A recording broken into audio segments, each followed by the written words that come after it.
estuvimos hablando un poco de la historia de Juan Wesley y la doctrina de la santificación, ¿verdad? Y hablamos de la regeneración, hablamos de la justificación y hablamos de la santificación, que son tres doctrinas fundamentales de nuestra iglesia, ¿verdad? Hoy vamos a hablar también un poco de historia. Estamos mezclando la historia con la doctrina, ¿verdad? Hoy vamos a hablar también un poco de historia, pero vamos a hablar de una de las doctrinas más antiguas de la iglesia, que es la famosa llamada doctrina de la Santísima Trinidad. Gloria a Dios. ¿Qué consiste la Trinidad? Bueno, para decirlo en la forma más sencilla, ¿verdad? El Padre, el Hijo y el Espíritu Santo.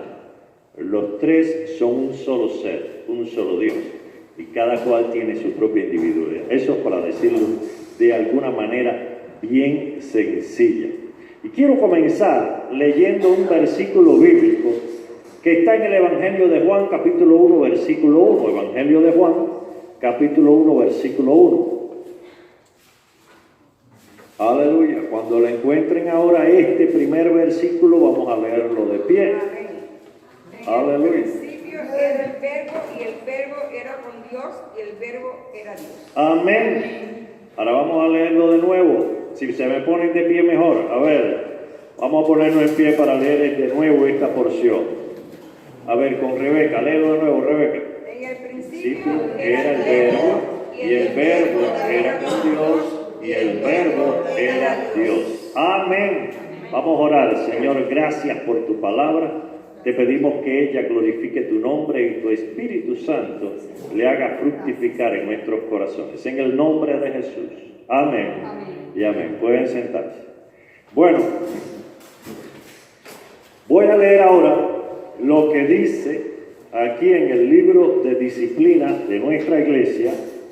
En el libro de disciplina de nuestra iglesia, ¿verdad? Habla también de las doctrinas, y dentro de esas doctrinas que está en el libro de disciplina de la iglesia, aparece el artículo número 1, que es la fe en la Santísima Trinidad. Voy a leer lo que dice aquí.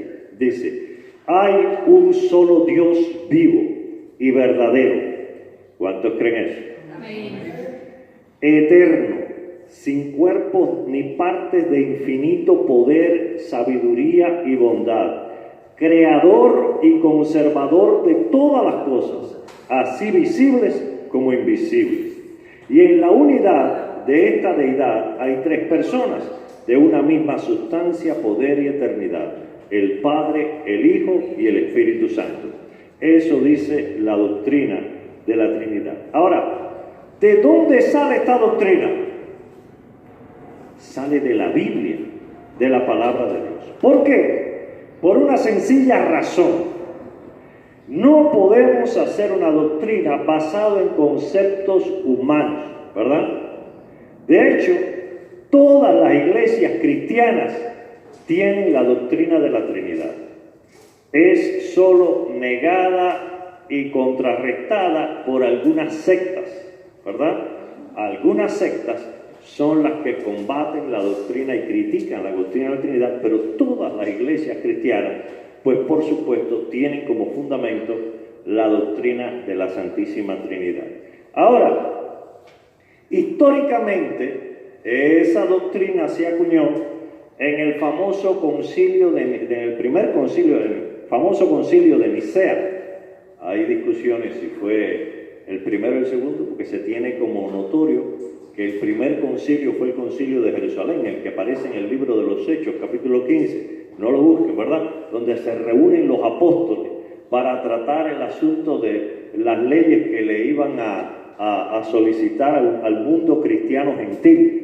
Pero bueno, este concilio se hizo en el año 319, comenzó. Y por supuesto, este concilio fue convocado por el propio Constantino. Hay un asunto importante en este concilio.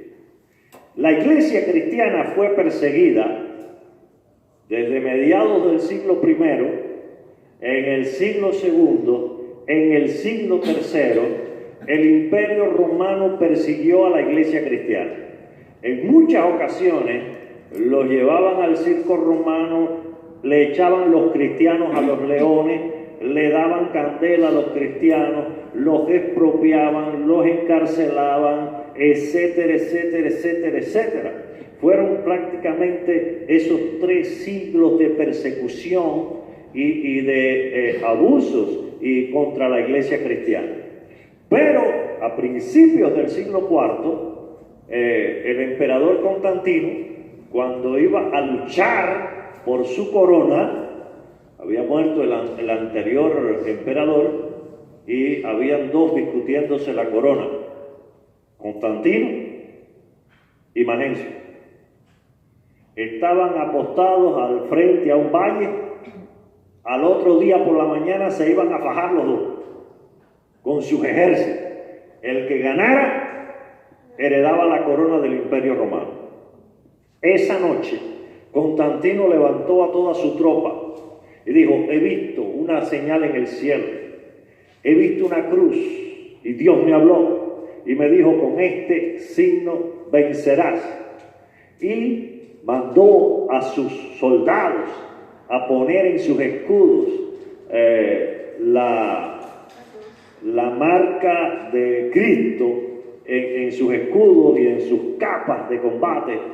Y al otro día, pues Constantino ganó la batalla. Y en el año 313 hizo un edicto diciendo que nadie podía ser perseguido por su fe. Prohibió, por lo tanto, que los cristianos fueran perseguidos, masacrados, expropiados y encarcelados por su fe. Le dio libertad de culto a los cristianos, le dio libertad de reunión y le dio muchas libertades a los cristianos. Pocos años después, como Constantino quería el apoyo de la iglesia, porque él se había dado cuenta que la iglesia era algo poderosa en el mundo. La iglesia había sido perseguida durante 3 siglos, pero a pesar de la persecución, la iglesia crecía y crecía y crecía, y mataban cristianos y seguían creciendo cristianos. Hay historias que incluso cuando tiraban un cristiano en la arena del circo romano para que los leones los devoraban, y en medio de toda aquella tragedia los cristianos se ponían a cantar y a alabar a Dios mientras venían los cristianos. ¿Y usted sabe qué pasaba? Bueno, el león venía, mataba al cristiano o a los cristianos que estuvieran allí, pero cientos de personas se convertían y decían: ¿qué tienen esos hombres, esas mujeres? Ellos tienen algo que yo no tengo. Y empezaban a escudriñar y a buscar qué es lo que tienen. Y se convertían cientos de personas. Y entre más cristianos tiraban al circo romano, y entre más cristianos mataban en medio del espectáculo, más gente se convertía al cristianismo. Más cristianos había en la ciudad. Y entre más perseguían a los cristianos en todo el imperio romano, surgían más cristianos. Y Constantino se dio cuenta y dijo: esta gente tiene un poder extraordinario. Esta gente tiene algo que no hay quien lo detenga. Esta gente yo los quiero conmigo. Esta gente quiero que sean parte de mi imperio. Ahora, así que Constantino terminó la persecución, pero se dio cuenta que había algunos criterios diferentes dentro del cristianismo. Y dijo: no me conviene que haya división dentro de los cristianos, porque había un pastor llamado Arrio, bueno, de apellido Arrio, que empezó a predicar y a escribir libros de que Jesucristo era creado, que Jesucristo no era Dios, que era hijo de Dios pero no era Dios, y que Jesucristo había sido engendrado, creado, y que etcétera, etcétera, etcétera, etcétera, que había sido creado. Entonces, por supuesto, tenía un grupo de seguidores, y Constantino dijo: no me conviene que haya división, voy a convocar un concilio para que se pongan de acuerdo y así unir la iglesia. En realidad, se dice que Constantino convocó a 1800 pastores, obispos, como se le decía en aquel tiempo, ¿verdad? A 1800 pastores en todo el imperio.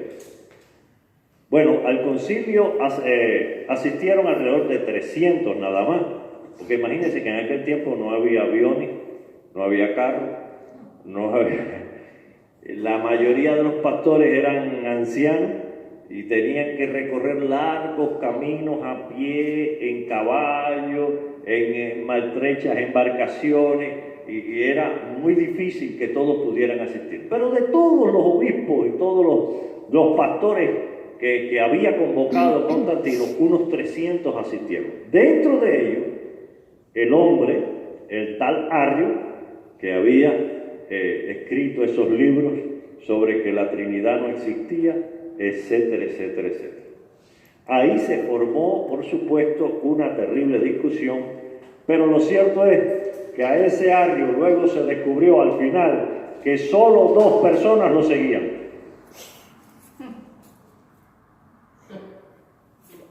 Solo habían 2 personas que le apoyaban. Aleluya, como están los teléfonos hoy. Estamos solicitados. El mío lo voy a bajar por si acaso, lo voy a apagar el mío porque ya me tiene nervioso los tres.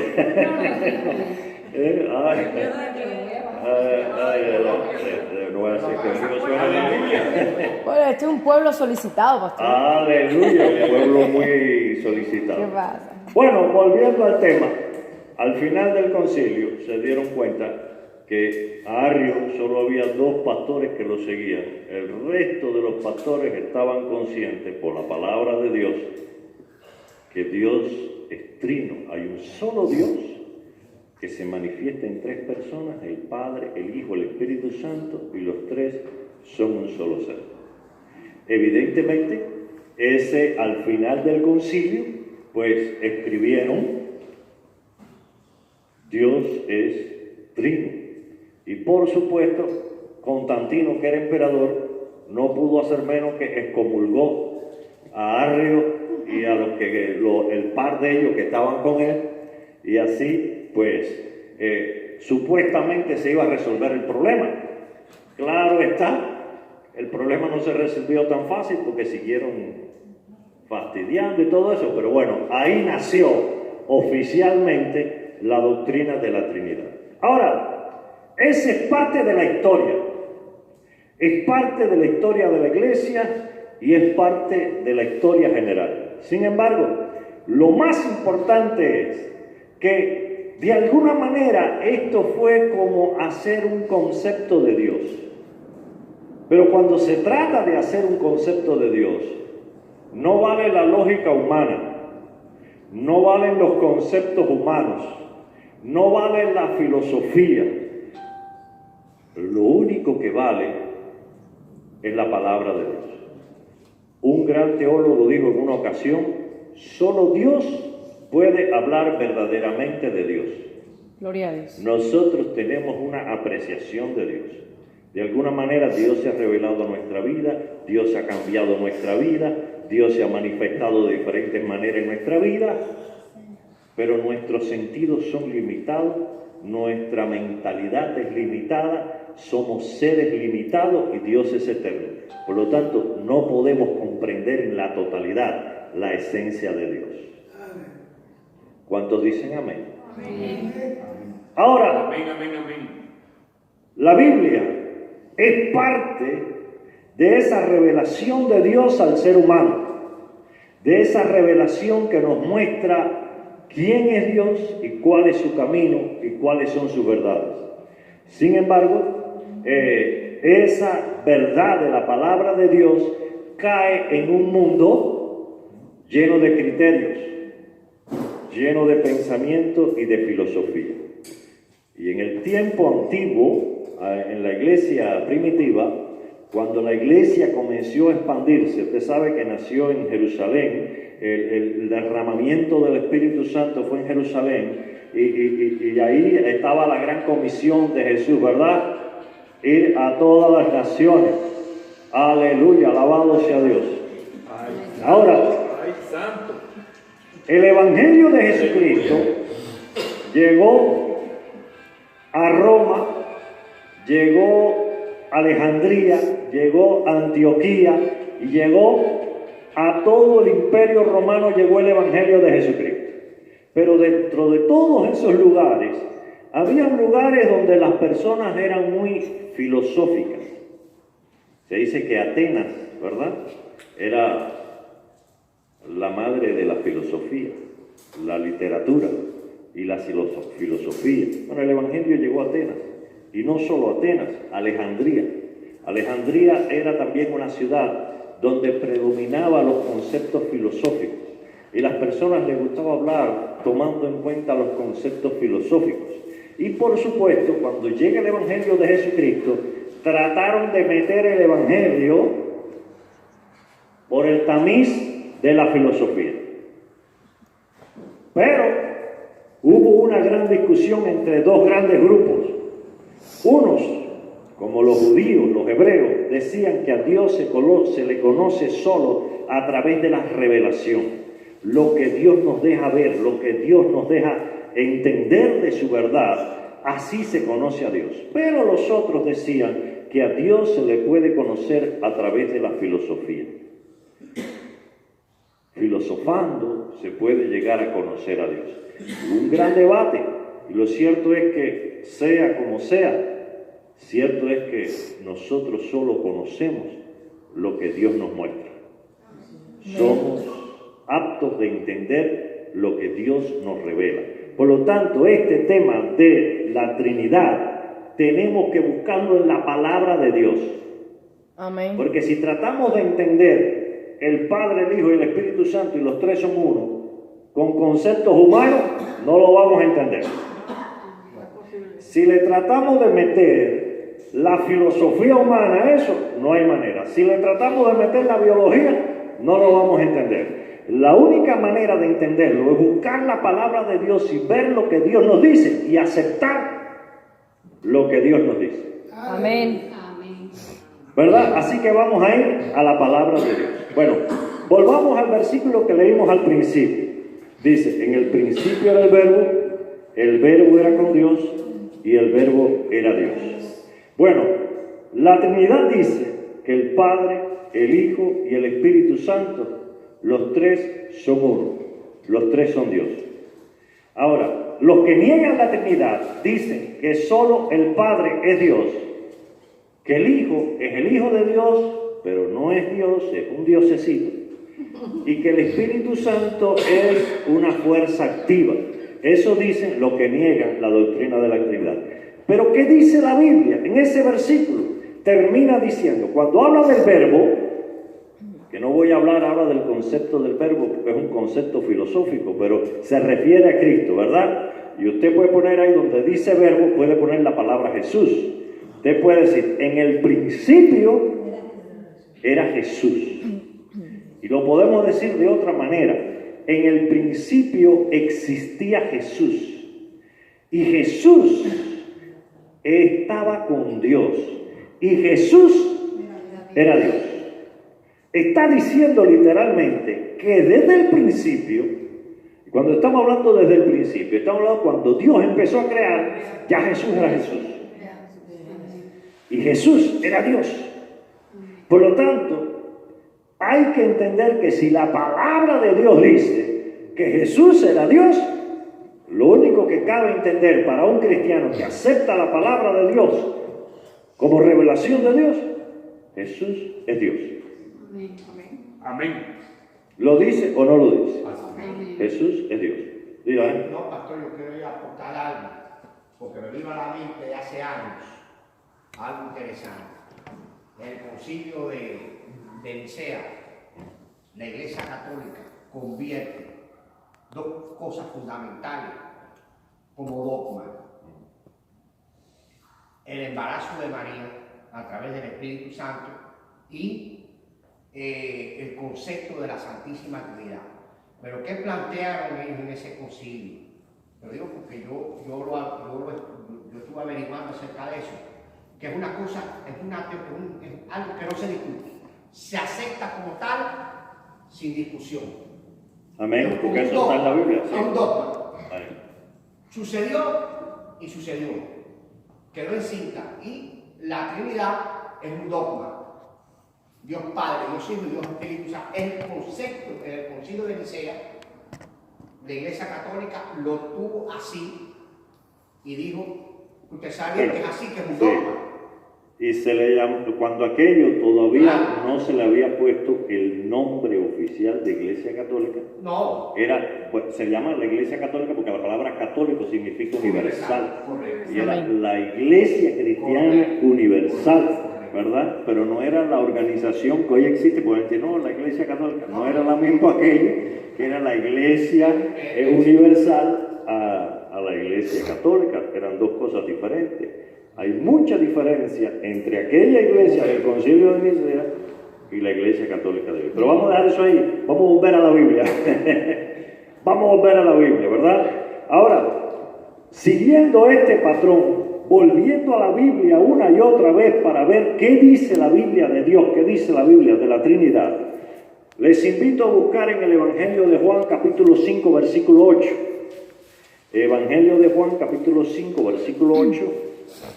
A ver, ¿quién me lo lee? Jesús le dijo, levántate, toma tu lecho y anda. Ese es el Evangelio de Juan 5:8. Sí. Bueno, déjenme decirles que esto implica un acto muy importante, la autoridad de Jesús para perdonar pecados. Si uno lee el contexto, uno encuentra algo extraordinario. A ese hombre que Jesús sanó, bueno, no, este fue el del estanque, pero a Jesús sana a un hombre que le dice, levántate, toma tu lecho y anda. Y la discusión era, por eso me puse la cita del otro pasaje bíblico. La discusión era cómo es que puede perdonar pecados. ¿Recuerdan ese pasaje bíblico, verdad? Sí. Si solo Dios puede perdonar pecados. Y Jesús le dice, para que vean que el Hijo del Hombre tiene autoridad para sanar pecados, toma tu lecho, levántate y anda. O sea, si solo Dios puede perdonar pecados y Jesús perdonaba los pecados, ¿qué significa eso? Que Él era Dios, no había de otra. Él perdonaba pecados, Él restauraba las vidas, las personas. Vamos a buscar otro, Juan 20, 27 y 29. Evangelio de Juan, capítulo 20, los versículos 27 y 29.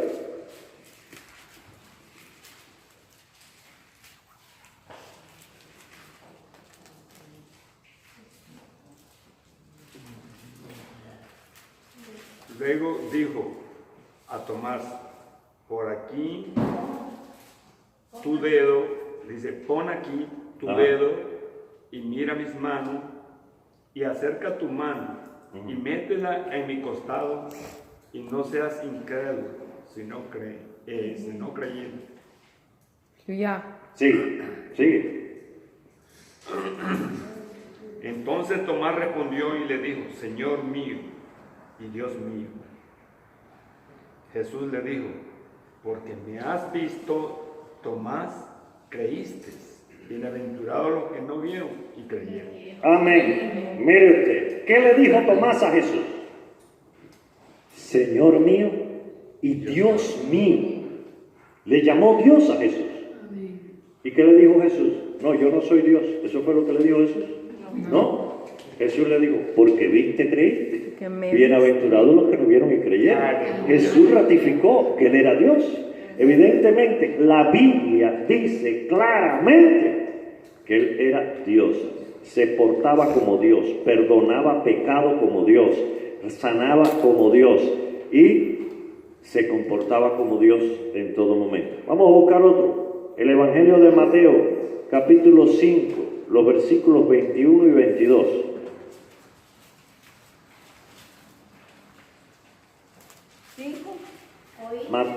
Sí.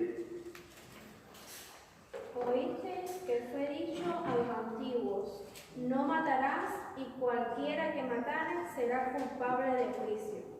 Pero yo os digo que cualquiera que se enoje contra su hermano será culpable de juicio, y cualquiera que diga necio a su hermano será culpable ante el concilio, y cualquiera que le diga fato quedará expuesto al infierno de fuego. Mire usted, ahora vamos a ver una cosa importantísima ahí, poderosa. Mire, no matarás.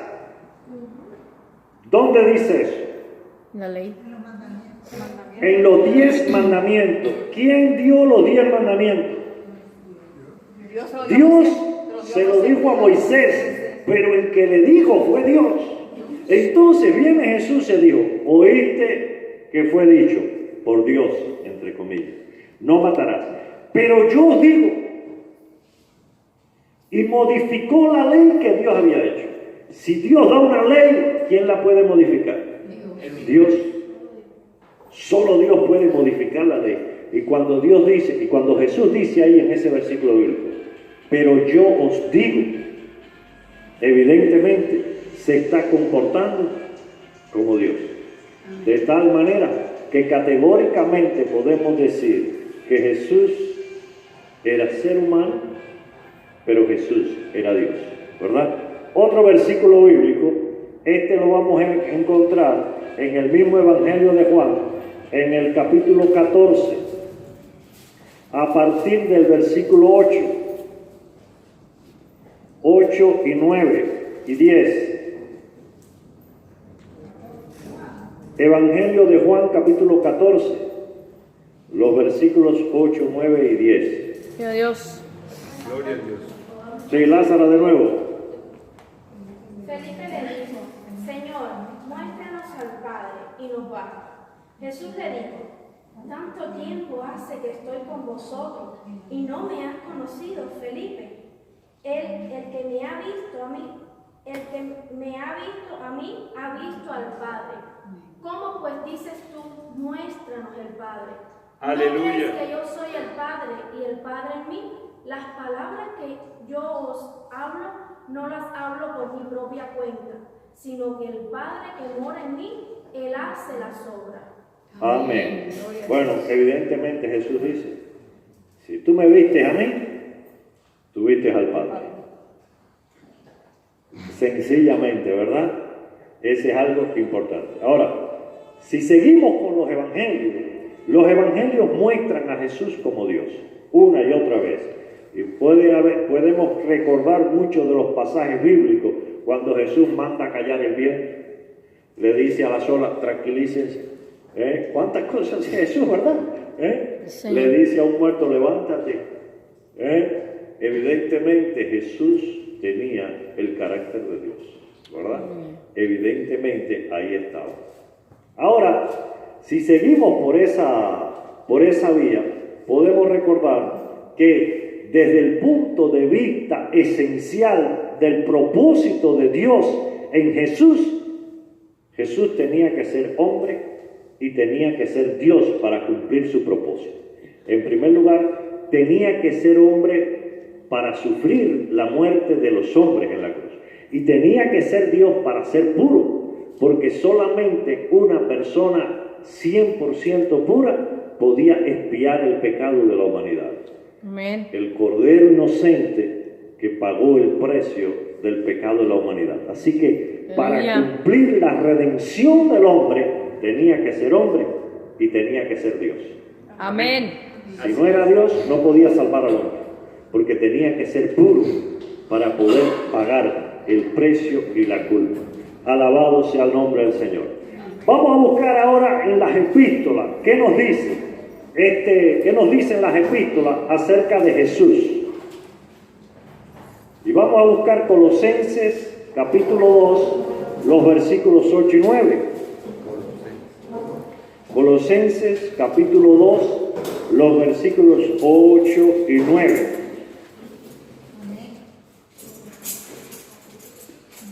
Mirad que nadie os engañe por medio de filosofía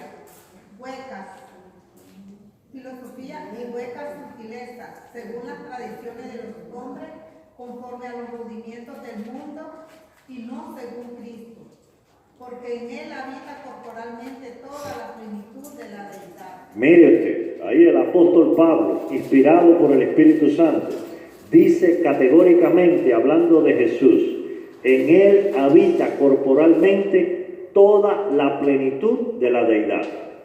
O sea, Amén. dice categóricamente la Biblia en el libro de Colosenses que en Jesús es completamente Dios. En él habita corporalmente toda la plenitud de la deidad. No hay otro escape, eso lo dice la Biblia. Y si lo dice la Biblia, yo lo acepto. Amén. Yo Y lo tengo creo. que aceptar. Toda la plenitud, toda. Sí, va a decir algo, Cristi. Colosenses capítulo 2, versículo 8 y versículo 9. Aleluya. ¿Tienes otra versión ahí, Cristi? Ah, no, porque hay otras versiones que a veces dicen las cosas de manera diferente. Bueno, ahora ya probamos bíblicamente que Jesús es Dios. ¿Lo probamos o no lo probamos? Ahora, ¿qué dice del Espíritu Santo? ¿Qué dice del Espíritu Santo? Recuerden, las sectas que niegan la Trinidad dicen que el Espíritu Santo es una fuerza activa. Y la doctrina de la Trinidad dice que el Espíritu Santo es la tercera persona de la Trinidad. Es una persona, ¿verdad? Es Dios también. Ahora, vamos allá. Quiero que busquen el Evangelio de Lucas, capítulo 12, versículo 12.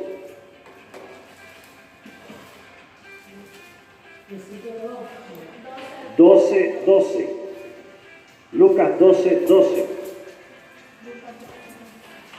Sí, Cristi.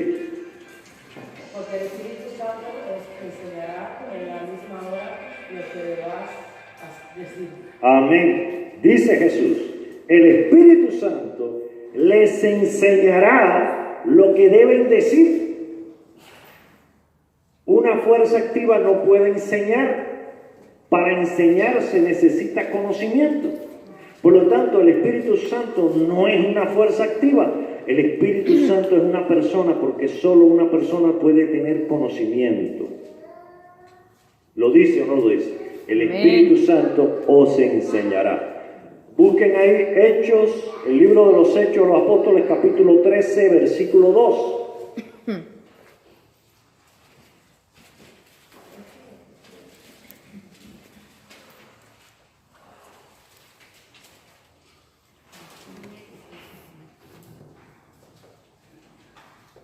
¿Sí? ¿Quién lo va a leer? Viviana. Ah, Blanca. Blanca empezó primero. Digo.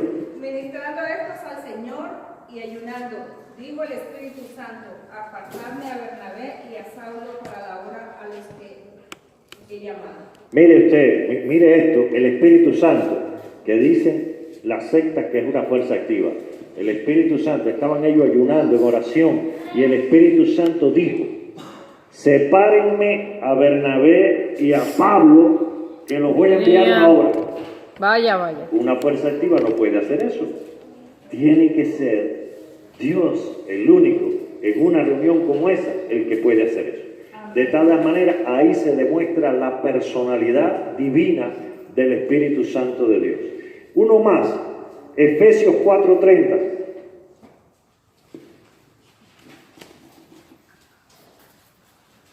Gloria a Dios.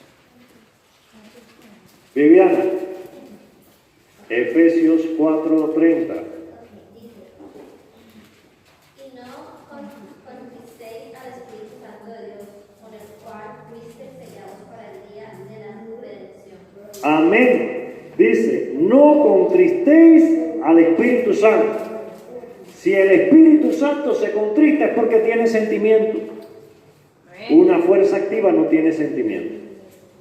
Pero si el Espíritu Santo se contrista es porque tiene sentimiento. Y si tiene sentimiento, entonces es una persona. Una personalidad. Es una personalidad.